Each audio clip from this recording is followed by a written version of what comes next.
Boa noite para vocês. Hoje nós vamos conversar um pouquinho sobre dor crônica. O que vocês acham? Existe relação? Não existe? Somos seres completos e precisamos olhar como um todo, não é isso? A gente vai falar hoje sobre emoções e não sei quantos de repente nem sabe quantas emoções existem, né? Quais são as principais e as básicas, enfim. Nós vamos agora, então, começar relaxando os ombros. Primeira coisa que você vai fazer aí, para você curtir bem a live e poder prestar atenção em tudo, tá? Então, você vai simplesmente respirar bem profundamente, o máximo que você conseguir, de forma devagar, e que essa inspiração dure pelo menos 4 segundos, ok? Então, a gente vai fazer o seguinte, ó. Em 4 tempos, vocês vão respirar até onde aguentar. Tem gente que tem a respiração bem curtinha, fica logo cansado, mas vai tentando, não desiste. Então, a primeira coisa é você sentar bem apoiado no local, na cadeira de preferência, em que suas mãos estejam relaxadas em cima do joelho, os seus ombros estejam relaxados, então você consegue respirar. Vamos mais uma vez? Respira aí profundamente, ó. Faz aquela inspiração profunda e solta literalmente pela boca, assim, como se você estivesse jogando todas as tensões que você tiver agora nos seus ombros, na cabeça. Respira profundamente e solta assim, ó. Os cotovelos vão lá embaixo, ó. Estica tudo se estiver doendo, vai lá em cima. Os cotovelos, então, vão estar lá em cima. Mais uma vez, aqui embaixo, ó, a mão faz esse movimento de acompanhar, tá? Não é o braço aberto, é mais fechadinho. Você vai só acompanhar com a mão o peso do corpo. E esse movimento precisa ser bem suave. Você vai lá em cima, ó, respira e volta. Pode parecer bem simples esse movimento, mas vocês não têm ideia do como ele comprime a coluna e de alguma forma ele vai com movimentos bem suaves, vão ajudar no processo de relaxar, tá? Então agora você vai aqui, ó, um ombro, outro ombro. E agora vocês levam lá em cima os dois ombros, ó, e solta igual a gente soltou no início, assim, o grito pela boca. Então você aqui, ó, vai lá em cima os ombros e solta bem forte, como se fosse largar todo o peso no chão, certo? Mais uma vez, vai lá em cima, beleza, tá todo mundo aí preparado? Quem fez direitinho, quem conseguiu fazer um pouquinho, quem se sentiu um pouquinho mais leve de como chegou aqui no início da live, eu vou convidar então agora a minha querida amiga convidada de hoje à noite, doutora Emanuele Borges, e a gente vai conversar um pouquinho juntos com vocês. O objetivo é que a gente compreenda, né? Todos nós estamos sempre crescendo em aprendizado e que a gente compreenda que o nosso corpo é um todo. No passado, o estudo da dor focava muito a questão física e esse conceito ele foi sendo pesquisado, modernizado e se chegou então ao modelo de medicina atual, né? E os orientais já seguiam há bastante tempo sobre o corpo, mente, espírito, e eles começaram a perceber então, hoje o conceito atual está muito associado e ligado, mas o conceito hoje atual, o modelo de saúde de hoje é biopsicossocial. Então o indivíduo ele não é visto somente como um corpo biológico, mas ele é visto como um corpo. Olá, boa noite, minha querida. Boa noite, tá me ouvindo bem? Tô te ouvindo bem. Pronto, perfeito. E aí, o corpo hoje, o indivíduo como um todo, o modelo médico hoje é visto como biopsicossocial. Somos seres e somos complexos e ao mesmo tempo, de alguma forma, dá para dividir por fases a nossa constituição. Então, nós somos seres biológicos, nós somos seres psicológicos, né, a parte emocional, e nós somos seres sociais. E isso tudo hoje precisa ser levado em conta no estudo da dor crônica. Não se sabe Exatamente. Porque algumas pessoas, depois de terem um episódio de dor aguda, essa dor ela é cronificada. Não se sabe ainda, porém se sabe 100% com estudos cada dia mais comprovados de que as nossas emoções, o estilo de vida, o social, junto com o biológico, vai fazendo com que a gente tenha essa somatória. Então, para tratar dor crônica hoje, não tem como separar mais o indivíduo só biológico ou só emocional. E é interessante isso porque a doutora vai poder se apresentar agora, ela falar melhor para mim, mas eu já vou começar falando que é interessante. E nesse estudo moderno, ainda precisa se desmistificar e principalmente se tirar os preconceitos. Porque quando eu fisioterapeuta, junto com a psicóloga, por exemplo, hoje, a gente vai falar que para tratar dor, o paciente precisa, por exemplo, cuidar das emoções, tratar as emoções dele, procurar uma terapia, para somar com o tratamento, por exemplo, da fisioterapia, a primeira coisa que o paciente diz assim: a senhora está achando que eu sou louco? Está achando que eu tenho problemas mentais? Existe aí a luta. Ao mesmo tempo, quantas pessoas sofrem hoje, né? Por exemplo, a dor da fibromialgia, a Aninha tá aí, aqui, ela tem fibromialgia, né, Ana? E a fibromialgia é uma dor que é aquela dor nosplástica, é aquela dor que não aparece em nenhum exame, mas a dor é real. A pessoa sente mesmo, a sensação é real. Então é sobre isso que a gente vai conversar essa noite. E eu quero que doutora Emanuele se apresente e ela vai dizer um pouquinho dela, quem ela é, a formação, um pouco mais aprofundada, tudo que for relevante para nós, né? E aí a gente vai começar um pouquinho a conversar mais. Ok. Então, Jane, desde já agradeço, tá, essa oportunidade de estar aqui com você, com vocês, né, com todos. É muito bom nós falarmos sobre esse assunto que é de extrema importância. Às vezes, é considerado e visto, né, quando se fala sobre mente, sobre a psique, os aspectos psicológicos, é visto às vezes com um certo preconceito, um certo receio também. Mas assim, levando em consideração que tudo começa, de certa forma, na mente, a partir da mente é que surge o comportamento, então precisamos cuidar, né, desse início, desse fundamento. E aí eu me chamo Emanuele, psicóloga clínica, especializada em terapia cognitivo-comportamental e também desenvolvo estudos sobre inteligência emocional. E as emoções, eu costumo dizer que elas dão cor para a vida, dão sentido para a vida. Então, quando você sente alegria, quando você sente até a própria tristeza, quando você sente ansiedade também, porque há estudos que indicam que a ansiedade ela não é somente uma doença psicossomática, como também pode ser encarada como ansiedade, dependendo da forma como ela se revela. E falando sobre emoção, vamos falar um pouquinho sobre emoção? Já posso iniciar? Pode, falando sim, sobre isso? Pode falar sim. Ok. Então, uma das questões é, o que é emoção? Né? O que é a emoção? De que forma ela se revela? Quais são as principais emoções, assim como você estava trazendo? A emoção nada mais é do que uma reação imediata a um estímulo ambiental e até emocional, que acaba se envolvendo ali. Então, ela não é necessariamente algo que você calcula para sentir. Não, ela surge de forma automática, imediata, e é uma forma também do nosso cérebro sentir aquilo que está ao nosso redor, aquilo que se revela. As principais emoções, elas são 4. É a tristeza, a alegria, o medo e a raiva. Mas há estudos que indicam mais de 27 tipos de emoções. Olha só que interessante. Coisas que a gente pensa que são apenas sensações, que tem a ver com a emoção também. Por exemplo, o anseio, a calma, é uma emoção. E aí existe uma diferença que eu gosto de citar, e é a diferença entre emoção e entre sentimento. A emoção, como eu falei, é essa resposta imediata, automática. Já o sentimento é algo que é cultivado, duradouro, não necessariamente automático. Um exemplo de sentimento, o amor. O amor é um sentimento. Você decide, né?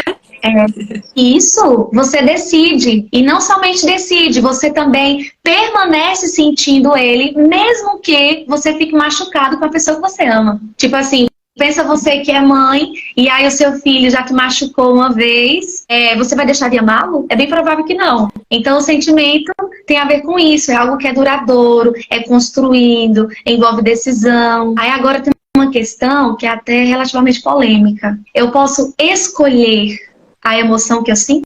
E quando se fala sobre dor, a dor ela pode ser vista tanto no sentido crônico, e essa é a especificidade de hoje, né? Como também no sentido que não é necessariamente crônico. A dor desvelada como uma sensação de algo que está descompensado, digamos assim. Mas assim, existe a diferença entre a dor, quando ela é revelada de forma mais comum, e a dor crônica. Então, a emoção, já vou entrando nesse sentido da dor. Tá, Jane? Qualquer coisa você vai Tranquilo. me perguntando aí caso você deseje. Então, falando sobre a dor em si. A questão é possível que a emoção, ela provoque dor? Né? Tipo, se tem muita essa interrogação. É possível? Vão colocando aí os comentários que a gente vai... Vão fazer as perguntas que a gente vai colocando, ok? Seja bem-vinda, Wilma. Pode continuar, doutora. O que é que vocês acham, gente? As nossas emoções, elas podem provocar dor? Isso. Vai pensando um pouquinho aí. Então, as nossas emoções, da maneira como elas são reveladas, elas provocam dor? Mas antes de pensar se elas provocam ou não, deixa eu te fazer uma pergunta. O que é que te traz alegria? Você consegue perceber quando está alegre? E levando em consideração aquilo que nós falamos anteriormente, de que há uma diferença entre emoção e sentimento, a felicidade é considerada um sentimento. Então, mesmo que você viva situações que sejam caóticas ou desafiadoras, talvez você ainda se considere uma pessoa feliz. Então, a felicidade, ela também envolve estado, eu vou utilizar até esse termo, é como se fosse um estado de espírito, sabe? Você é aquilo. É diferente de você ter algo e de você ser algo. Então, ser feliz, você é feliz? Diante das circunstâncias da sua vida, como que você se sente?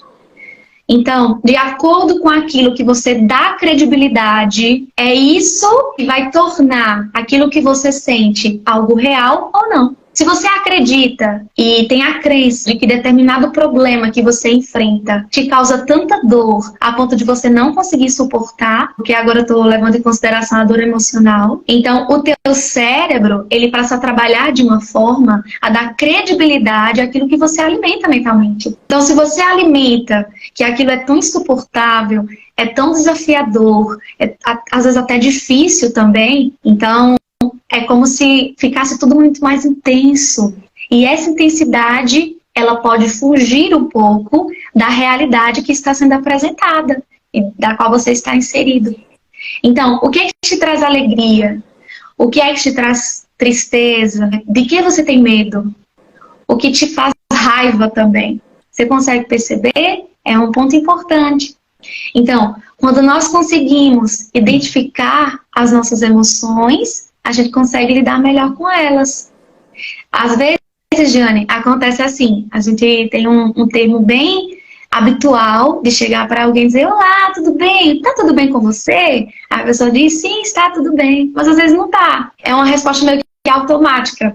A gente responde para, né, interagir, mas que às vezes aquilo não condiz com a realidade. Então, como que você tem encarado essa questão?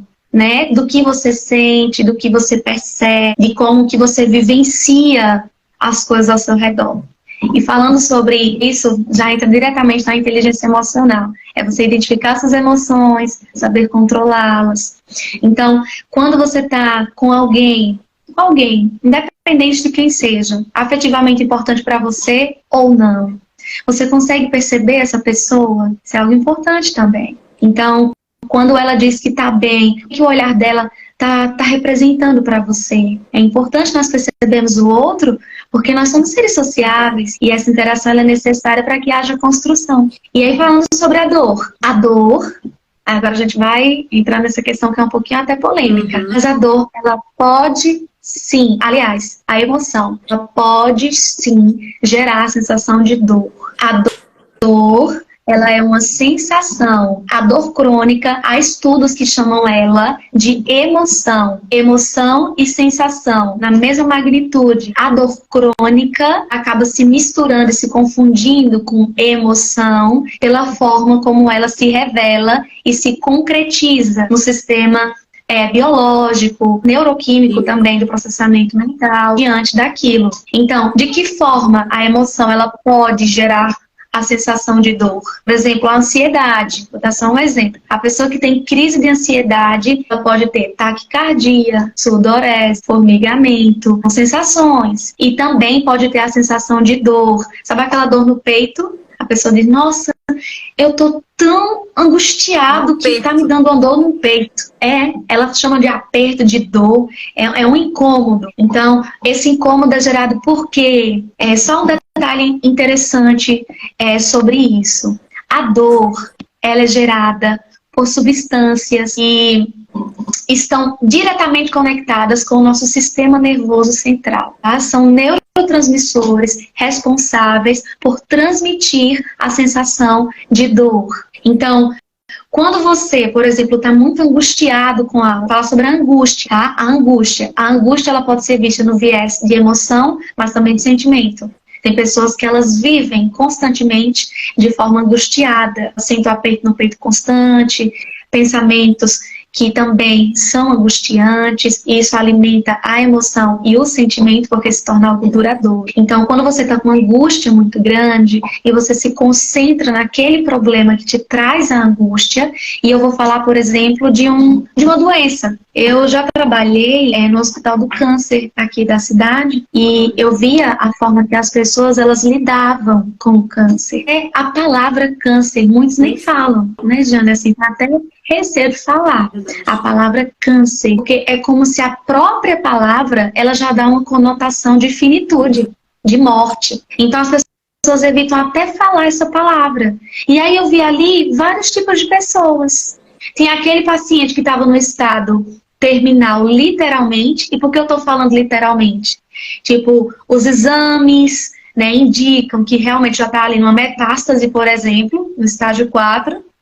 Mas ela encara a doença como algo que não é necessariamente ligado à morte. Ela não tem olha e diz, os pensamentos catastróficos, né? Que estudos bem recentes comprovam que os pacientes que ficam mais cronificados na dor, a sensação é amplificada no cérebro. Eles têm pensamentos catastróficos, medo. Eu tenho algo terrível, é sempre o pior, Nunca pensar que pode ser diferente, o desfecho. Exato. E eles já limitam, é o que nós chamamos também na psicologia de crenças limitantes. As crenças limitantes, elas não são só apenas pensamentos que são disfuncionais, que foram alimentados no decorrer do desenvolvimento. Você pode desenvolver crenças limitantes, mesmo que isso não tenha a ver com a sua infância, por exemplo.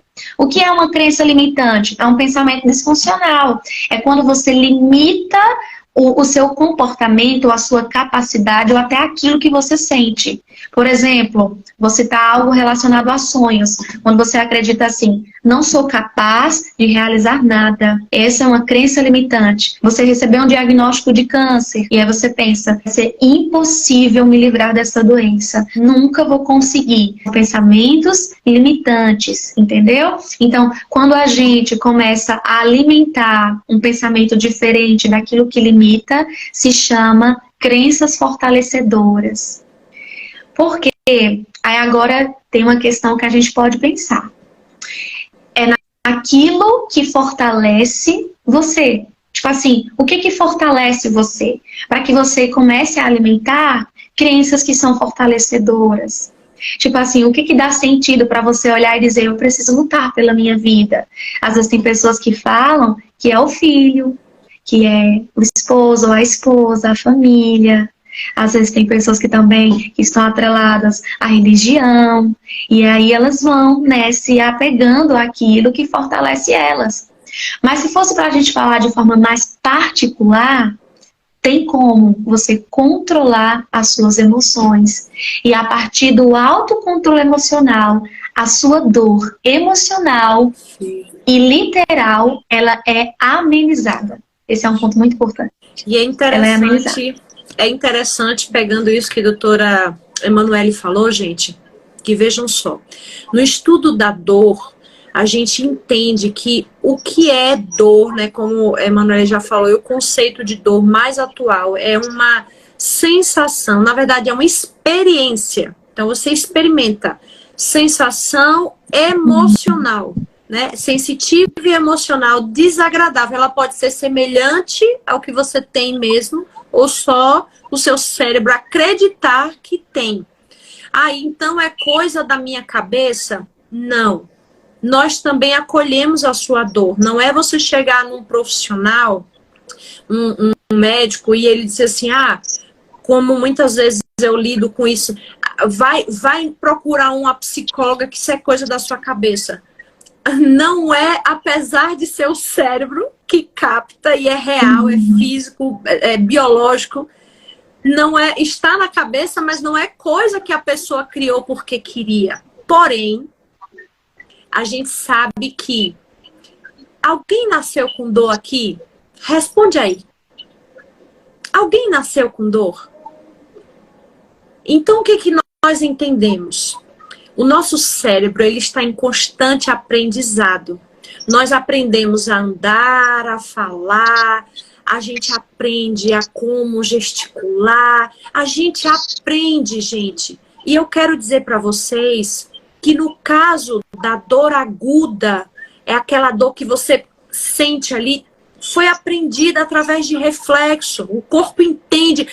Tá queimando, tira a mão. É um reflexo. Porém, a dor crônica é quando o cérebro, ele aprende. Só que, de repente, ele aprendeu de uma forma errada. E essa informação errada criou um mapa cerebral. Nosso corpo, nosso cérebro, ele cria mapas dolorosos, reais. Então, toda vez que algo sair do normal, vamos dizer assim, esse cérebro vai reagir. Então, eu digo para você, doutora, eu pergunto agora para todo mundo que está ouvindo a gente.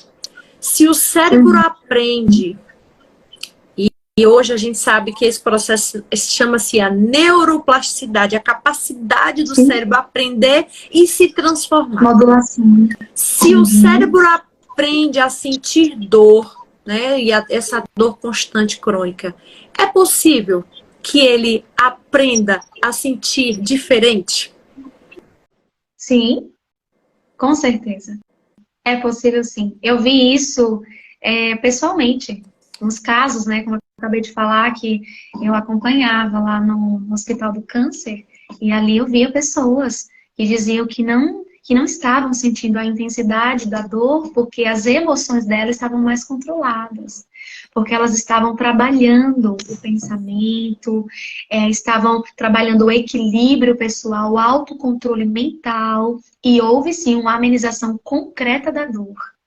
Existe um exame mais aprofundado que comprova ali literalmente a presença da dor, que é a partir do fluxo sanguíneo. É bem interessante esse exame. Digamos, da ressonância, exatamente. Então, digamos que a pessoa diz, eu estou com uma dor muito forte, existe esse exame que comprova ali literalmente como que está, né, essa apresentação da dor. Não é que você está mentindo, eu só reforçando o que Jane trouxe. Quando você sente, por exemplo, uma dor emocional, quer dizer que é uma dor inexistente que você está criando? Não necessariamente, você está sentindo a dor. Por exemplo, a dor do luto, a dor de você perder alguém querido, trazendo agora no aspecto simbólico, você vai sentir a dor, que ela é revelada assim, de forma, é verbalizado assim, eu tô com a dor do luto. Porque é algo que te traz tanta saudade, angústia, que traz esse aperto, essa sensação de mal-estar. E também você pode desencadear dores físicas também no corpo. Entendeu? Mal-estar na cabeça, tipo cefaleia. Você pode sentir dores na musculatura. Você pode sentir dores no corpo inteiro. Dores literais. Então, a nossa mente, o nosso cérebro, ele tem uma capacidade tremenda. Inclusive, fazendo essa associação de mente e cérebro. O cérebro é o órgão que apresenta o processamento mental. A gente pode tocar na mente, no cérebro, literalmente no órgão. Nós tocamos a mente a partir de quê? a partir dos aspectos e do processamento mental, que envolve emoção, que envolve o aspecto simbólico, que envolve o seu contexto. Eu achei muito legal quando você trouxe, Jane, essa questão do ser visto sobre um aspecto biopsicossocial, né? Bio da vida em si, do aspecto biológico, corpo, psico, mente, social, a interação com o outro. E falando sobre o aspecto social, o público que rodeia você, ele pode estimular emoções negativas ou emoções positivas. Alguém que sofre um estresse social, a forma como ela vai ter condições biológicas de reagir, né, à dor não é igual de uma pessoa que não tem essa situação. E isso é constante. E existem estudos que comprovam também que o sentir dor crônica constantemente, por exemplo, uma lombalgia de causa inespecífica, a pessoa faz raio-x, faz ressonância, faz tudo e não dá nada. E ela fica naquela angústia, e aí isso vai agravando. E essas pessoas que sentem dor crônica durante muito tempo, chega-se a ter a comprovação com exames, né, ressonância, que elas têm uma diminuição da massa cinzenta no cérebro. E a massa cinzenta é responsável pelo cognitivo, por memória, por um monte de coisa. Então, imagine que... Tomar decisão. Então, às vezes é real, as pessoas pensam que não, mas você está vivendo uma situação constante de angústia, de sofrimento, de estresse, pode desencadear uma dor crônica.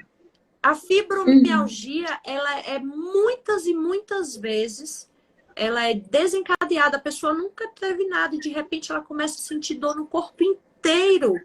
E foi desencadeado por um trauma ou algo muito grave, né? Ou algo que descompensou ela ali naquele momento, as emoções e a reação que ela teve. Inclusive, a fibromialgia, há vários estudos assim, é como se fosse uma patologia relativamente desconhecida, assim, para o campo de estudos, assim, existem vários caminhos. Sim. Né? Tanto traz a influência do aspecto psicológico, e que isso intensifica a dor que é sentida no corpo, e também tem a ver com um aspecto da própria fisiologia do cérebro.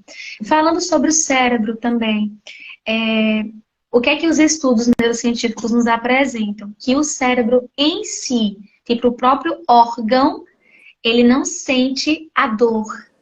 A dor que nós sentimos na cabeça, a dor que nós sentimos na cabeça, ela tem a ver com toda a sensibilidade que nós temos ao redor, né, que envolve o nosso tecido de os pele. Receptores, né? Nós temos vários receptores. Os receptores, exatamente.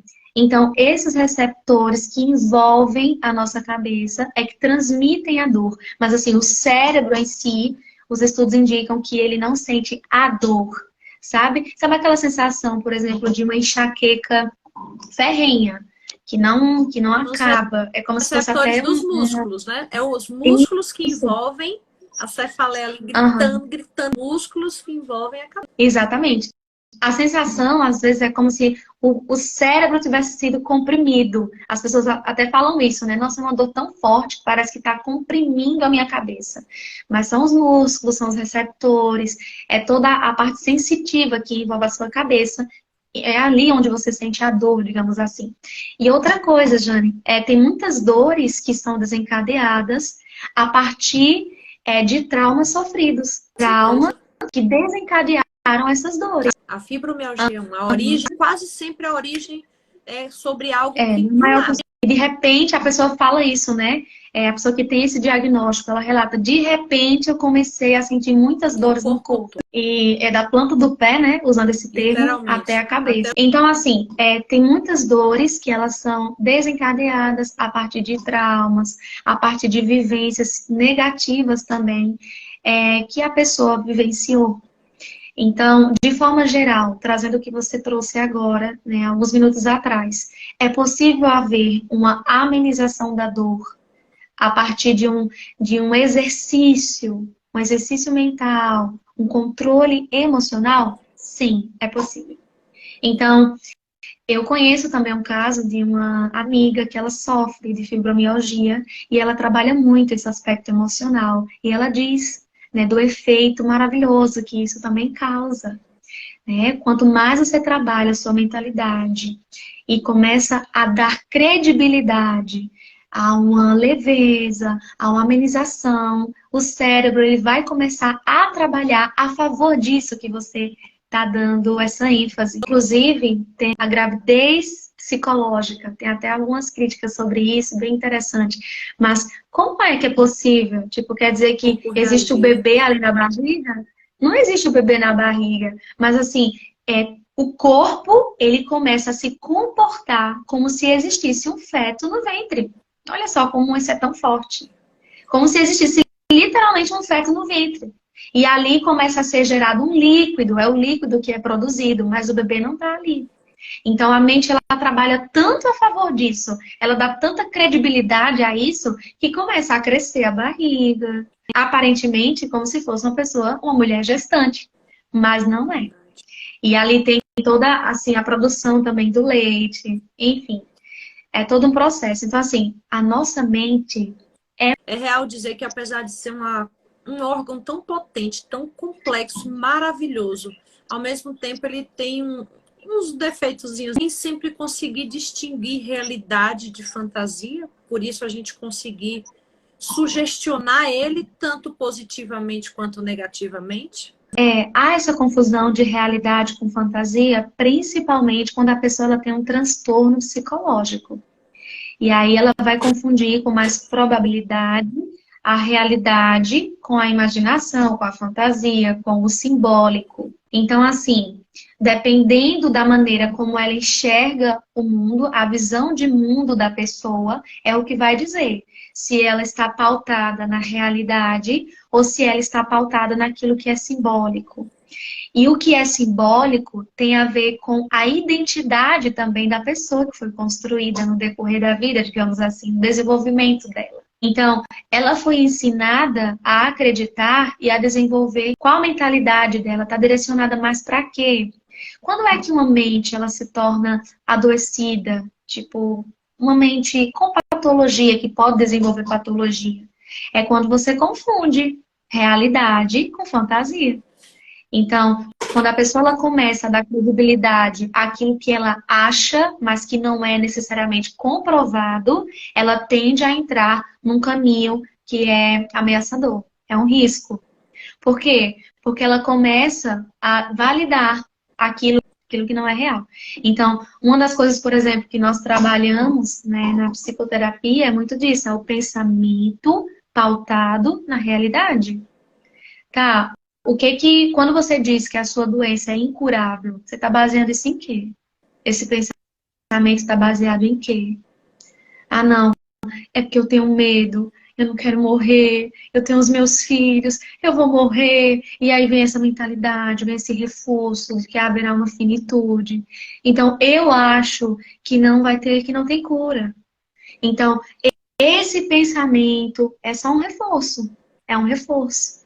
É um reforço simbólico e também se torna, muitas vezes, algo real, porque a pessoa ela acelera um processo que nem existe. Por exemplo, vou dar um exemplo que é muito comum. Sei lá, de repente, você recebeu um diagnóstico que está com cistos em alguma parte do corpo. E aí, esses cistos, né, quando eles foram diagnosticados, o médico foi lá e solicitou uma biópsia para ver como que tá a situação. E aí, antes dessa biópsia, você já mentaliza que está com uma doença mais grave. Então, eu estou com a doença grave, e aí, a partir dessa credibilidade que você dá ao que você está pensando, aí você desenvolve o quê? Ansiedade. Tem insônia, começa a ter dores fortes de cabeça, choro constante, mas baseado em quê? Em algo que ainda não é real. É naquilo que você está achando que pode ser. Ah, eu acho que eu terei esse diagnóstico. Então, esse achismo que se vincula à fantasia criada na sua mente te faz sofrer algo que você ainda não tem. Exatamente. Antecipadamente.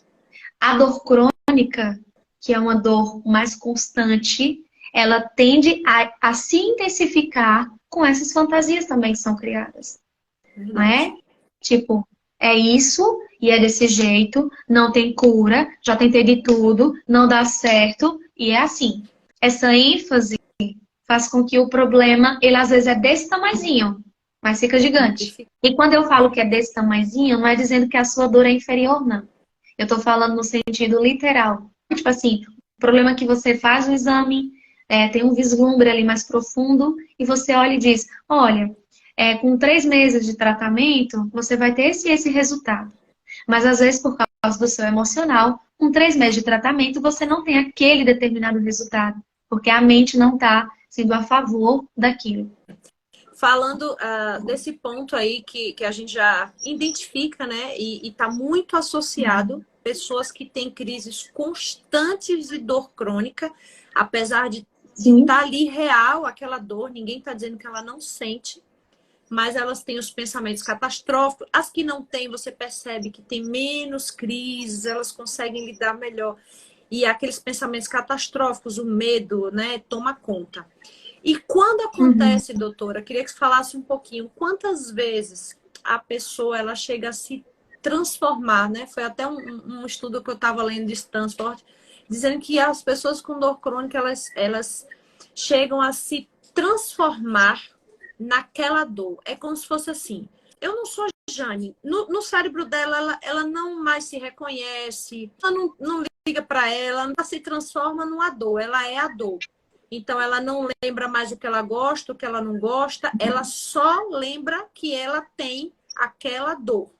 Porque eu conheço pacientes, né? Não estou falando aqui, não conheço a maioria daqui, mas pacientes que têm dor e que você percebe assim, por exemplo, eu não consigo fazer isso, e você está vendo ela fazendo.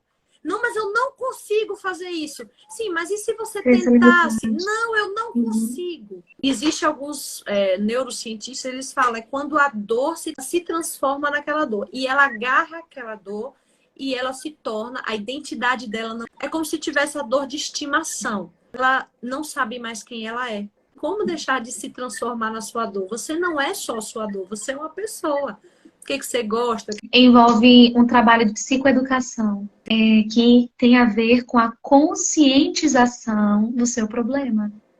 É um problema à parte, mas não é você. Uma das coisas difíceis de suportar é uma dor, né? A dor, ela incomoda, a dor irrita, a dor estressa, a dor, ela mexe com a sua estrutura. Tem pessoas que até falam isso. É você que está sentindo a minha dor? Você não sabe como que está intenso para mim. Uma das orientações é trabalhar a consciência do seu problema. E se alguém tá ali, um profissional ou alguém afetivo, chega pertinho de você e tenta trabalhar junto com você esse processo, eu te convido a estar aberto a essa possibilidade. Quando é que a dor, ela se confunde com a sua identidade? É quando você passa a nomear ela como algo que não faz parte de você, mas como algo que é você. Então, o que a gente pode trabalhar como profissional, por exemplo, e como familiares, amigos que estamos próximos a esse público, ou até você também que está vivenciando essa situação. Nós precisamos trabalhar num diálogo. Existe um nível, quando a pessoa está personificando tanto a dor, vamos então dialogar com essa pessoa? Como é o nome dessa pessoa? O nome dessa pessoa é fibromialgia. Que tal dialogar com a fibromialgia? Entendeu? Quando é que a fibromialgia vai embora? Ela vai embora algum dia? Ela não está permitindo você fazer isso? Por que ela não está permitindo? O que está acontecendo? De que forma ela está lhe bloqueando? Até que ponto ela faz parte de você? É uma conscientização. Então, se a pessoa ela não consegue dividir e personifica, então vamos personificar só a curto prazo para que haja uma mudança, uma resolução, porque esse é um conflito psicoemocional. Existe o aspecto da psique e a emoção. Então, até que ponto você se sente dominado e até que ponto isso te define?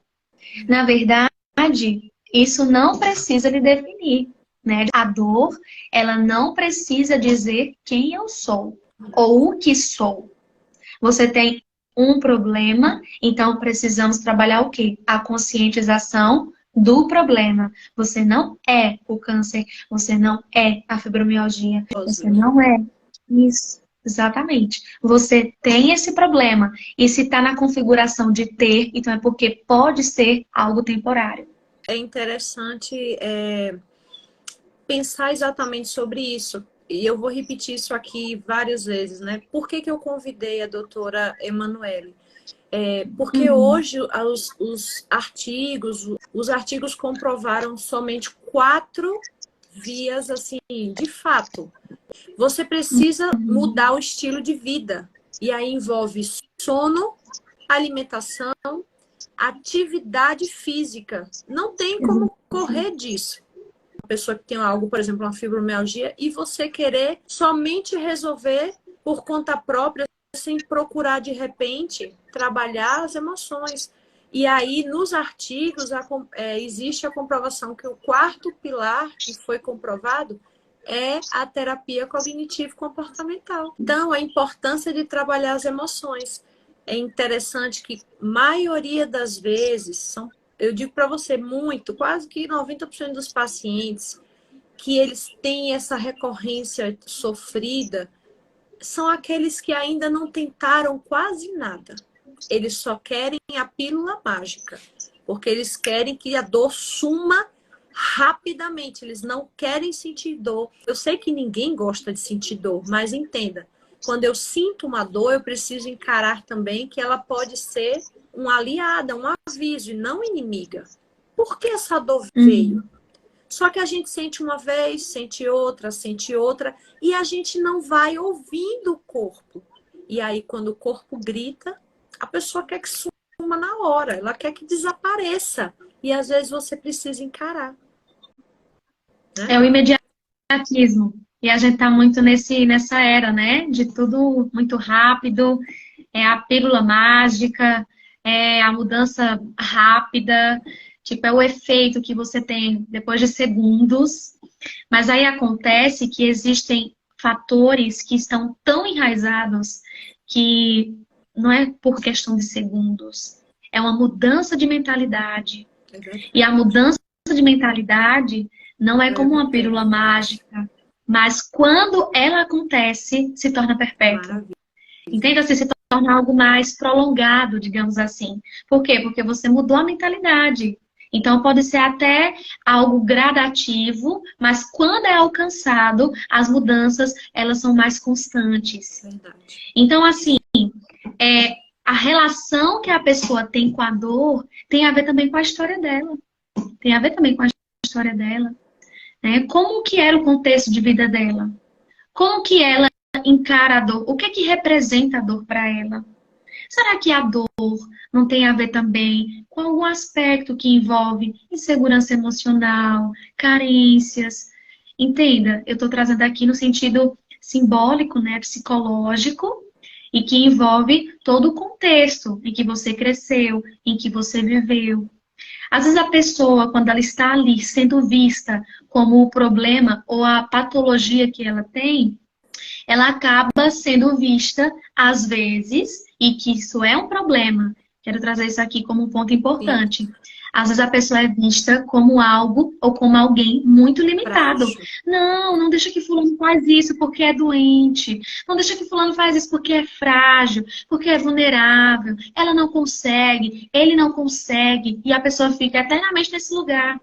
Mas aí eu te digo, embora você esteja com essa patologia, ainda assim, você é um ser com potencial, né? O outro que tem a patologia, ele não deixa de ter as capacidades e as habilidades a serem desenvolvidas. Verdade. Quais serão as estratégias, então, de enfrentamento diante desse problema? A questão é, a pessoa ela está concentrada no problema ou na solução dele? Ela já se conformou ou ela ainda acredita em mudanças? Então, quando há assim, se conformar, né? Se conformar com a situação, o pensamento tende a ficar mais limitado. Isso às vezes vem de cima, né, Manu? Por isso que a gente está fazendo, inclusive, A gente está no mês, né, janeiro branco, né, trabalhar com a saúde mental, e a gente que, Saúde no meu mental. caso, trabalha com dor crônica, com os pacientes, é muito real isso. Então, quantos profissionais chegam e dizem assim, olha, não faça mais isso. Quer dizer, é uma coisa que a pessoa gosta muito. E aí ele diz, não faça mais isso. Repouso absoluto, não pode ir mais para academia, não pode mais fazer tal coisa. Acho que travou aqui para mim, Manu, marque e volte.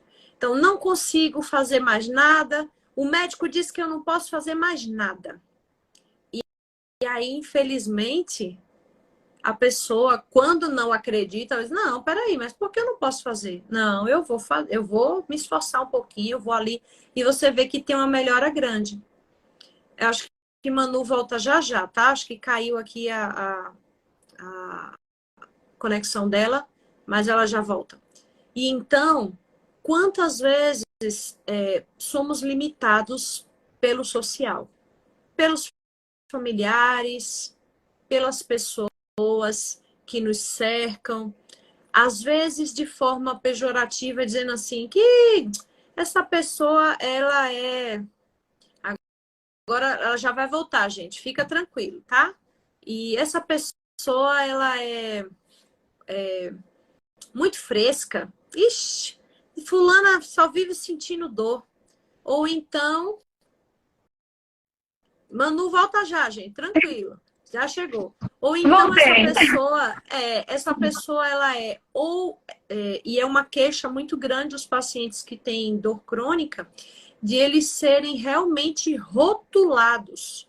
Então, ou é rotulado, como a doutora Emanuele acabou de dizer agora recentemente, é frágil, não pode fazer nada, ou é limitada, ou ela é taxada como é frescura, é coisa da cabeça dela. Isso daí, vixe, essa daí. Então, quantas vezes a gente percebe, eu não sei se isso é real, doutora, mas a gente percebe como profissional que lida com isso, quantas vezes as pessoas ou se transformam nessa dor, ou elas agarram por ser assim. É a forma que eu tenho de chamar atenção, mesmo ela não está provocando a dor dela é real, gente, a gente tem que deixar isso claro aqui. O corpo sente real, ninguém está dizendo que não é real, a dor é real, a sensação é real, tem que ser tratada como real. Mas é o que a doutora acabou de dizer, o que está por trás, as emoções que estão por trás. Então, é impossível você olhar um ser humano somente com a parte física ou biológica. É impossível só olhar com a parte emocional, sem ver a história, o que aconteceu, o que ela viveu, né? Então, Exato. é mais ou menos isso que a doutora Emanuele estava, eu acho, tentando falar.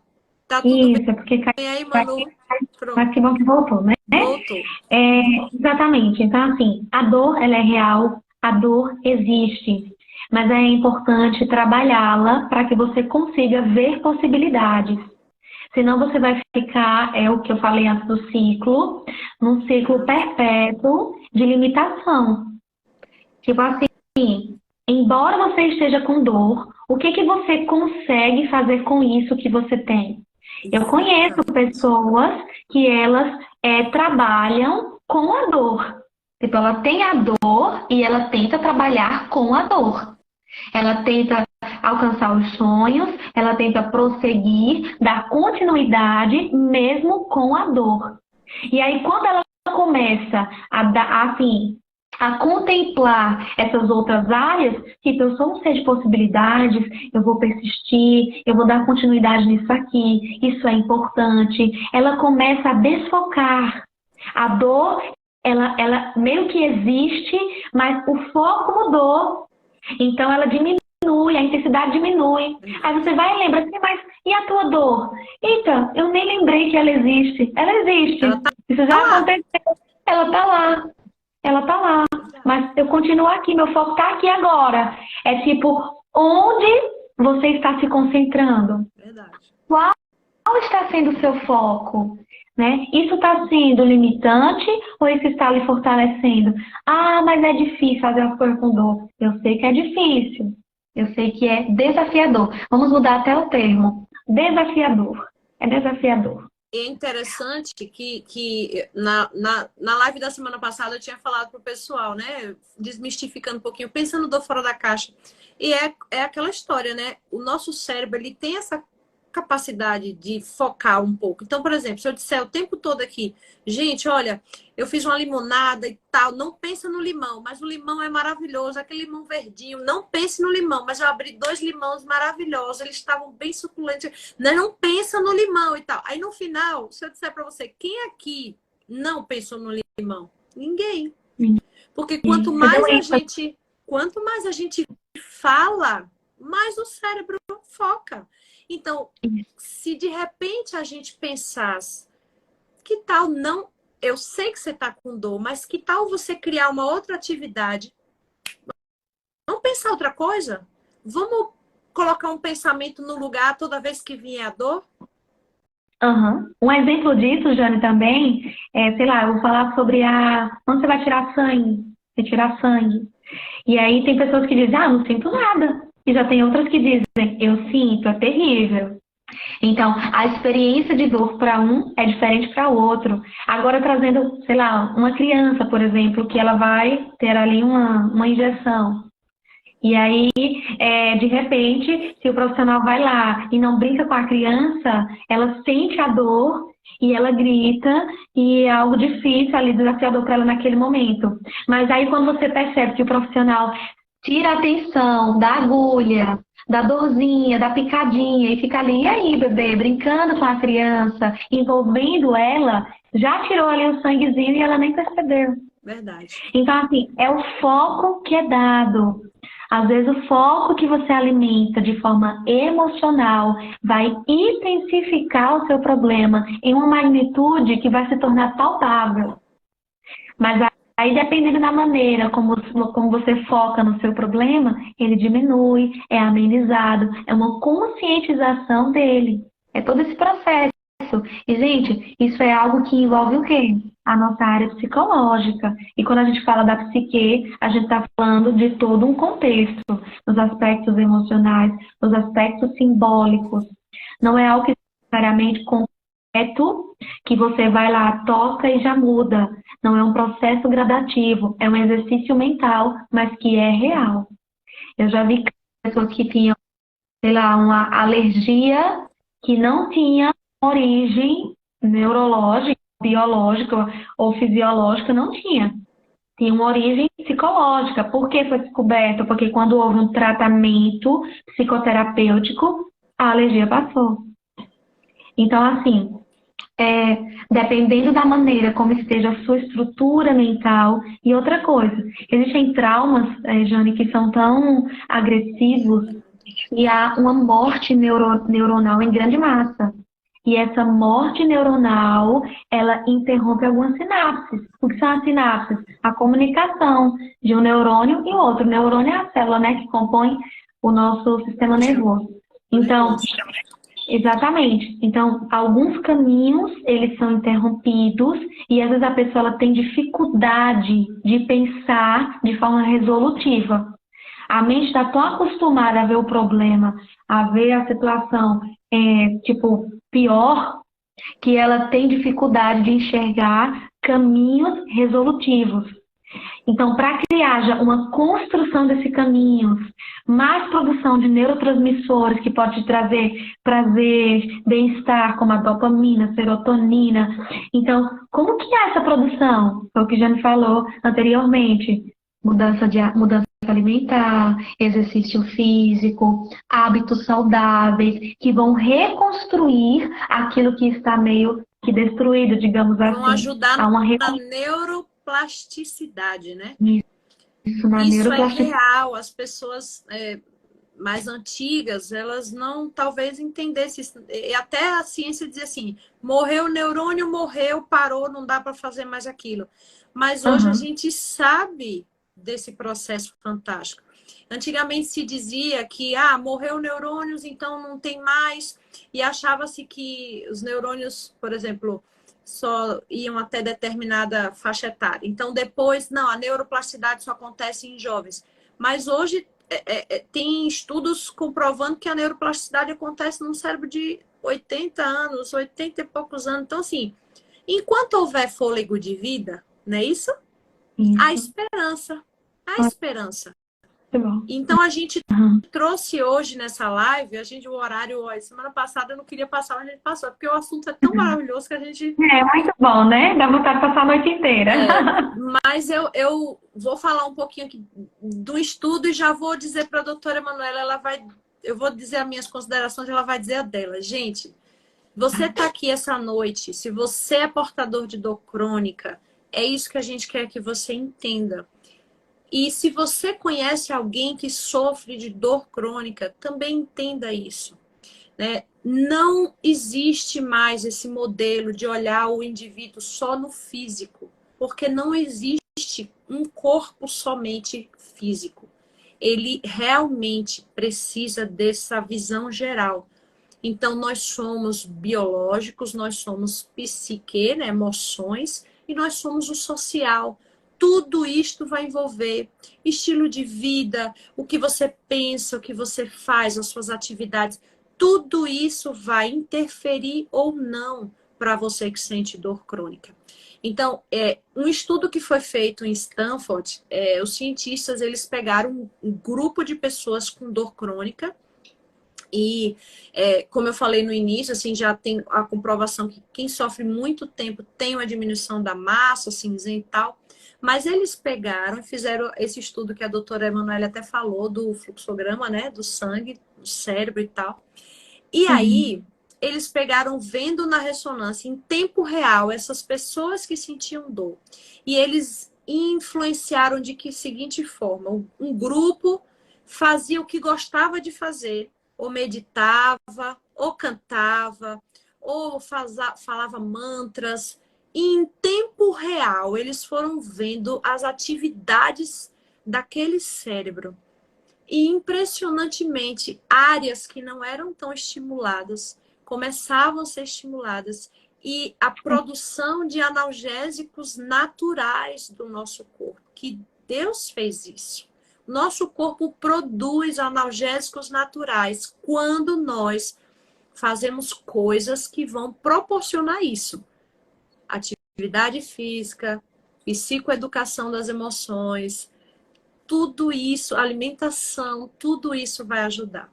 Então, a doutora está aqui essa noite, a gente falar um pouquinho, ela vai falar agora, ela vai falar o que ela pensa, o que ela vai deixar para vocês como profissional da mente, mas eu, como profissional do físico, queria dizer isso para vocês. Como fisioterapeuta, eu não posso olhar o indivíduo só no físico. Eu sei, quando eu digo para um paciente que ele precisa procurar psicoterapia, não estou dizendo que ele é doido. Eu estou dizendo que você precisa olhar você como um todo. E você vai ser muito mais feliz se você conseguir compreender o seu corpo, as suas emoções, as suas dores. Eu sou portadora de dor crônica. Então, eu levanto, tem dias que com tanta dor que eu digo, Senhor, da minha perna esquerda. E eu vou pensando, quando eu chegar lá, que eu começar a malhar, que eu começar a fazer os exercícios, vai passar. E quando eu saio de lá, eu saio numa alegria e eu saio sem dor. E esses efeitos desses analgésicos naturais que foram produzidos, eles duram em média 4 a 5 horas no dia, comprovadamente. Então, eu digo prova real. E a doutora Emanuele aí já citou várias situações, pessoas com câncer, pessoas... Então, se você pegar na rua, pegar pessoas aleatórias, gente que não sente dor e fizer exames, elas vão ter hérnia de disco, um monte que nem sabe que tem e não sente dor. E porque outras sentem. Você vai pegar e ver pessoas que estão aí com um monte de coisa que não sentem dor. Então, é isso que vocês precisam entender. Agora, a doutora Emanuela, ela vai dizer que é possível. Doutora, é possível. Essa pergunta foi feita hoje. É possível. E eu queria que você deixasse para os ouvintes aqui, para as pessoas, as suas considerações mesmo, tudo que você já falou sobre dor. É possível, sim, através da psicoeducação, de tratar as nossas emoções, viver uma vida sem dor, ou ter alívio, chegar a um ponto de dizer assim, eu tenho dor, mas eu nem liguei para ela hoje. É possível? Uhum. Sim, com certeza. Com certeza, quando a gente traz à tona a neuroplasticidade, a gente fala sobre algo muito especial. É a capacidade de modulação.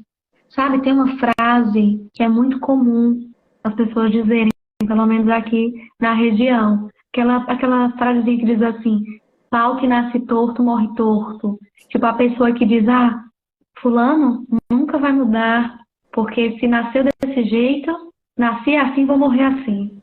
Então, às vezes, gente, o seu problema, você está enxergando ele com essa magnitude. Nasci assim, tenho esse problema, às vezes nem nasci assim, mas assim, desenvolvi isso e nunca terá solução. A forma como você encara vai determinar o fim daquilo que você possui. Então, se você acredita e dá credibilidade que você nasceu assim, vai morrer assim, então é provável que não haverá mudanças. Se você acredita que o que você carrega, que a sua patologia, que o problema, ele é nesse nível, sempre será desse nível e nunca terá solução e assim permanecerá, então é provável que o teu cérebro, o teu corpo, até as tuas relações contribuem para aquilo que você está dando crença ou credibilidade. Então, o que eu deixo aqui como consideração final é, que tal você se permitir a ter uma mudança de pensamento? Porque é aquela frasezinha que as pessoas dizem também, não, você já tem o não, vamos tentar alcançar o sim? Sabe quando as pessoas dizem isso? É até um clichêzinho. Então, eu te convido a pensar da seguinte forma, se já foi dito que não há cura, e que não tem como, e que vai ser desse jeito, e você acredita assim, que tal se você começar a pensar de forma diferente? Você não vai perder nada com isso. Verdade. O outro não vai perder nada com isso, na verdade só tem a ganhar. Então, sim, você pode viver de forma mais leve, aliviada e com menos intensidade da dor, com menos problema. Porque se tem menos intensidade da dor, menos sofrimento você terá. E é possível, sim, eu já vi isso várias vezes, com várias pessoas, com vários pacientes, em vários casos. Então, se permita a ter uma mudança de pensamento e o teu corpo vai responder conforme aquilo que você está se permitindo. Ele vai reagir conforme a mudança de pensamento e emocional que você terá. Trabalhe Doutora, seu tem conceito. algum... Pode falar. Eu ia dizer, com isso que você já está falando, teria um exercício bem simplesinho para passar da terapia cognitivo-comportamental, por exemplo?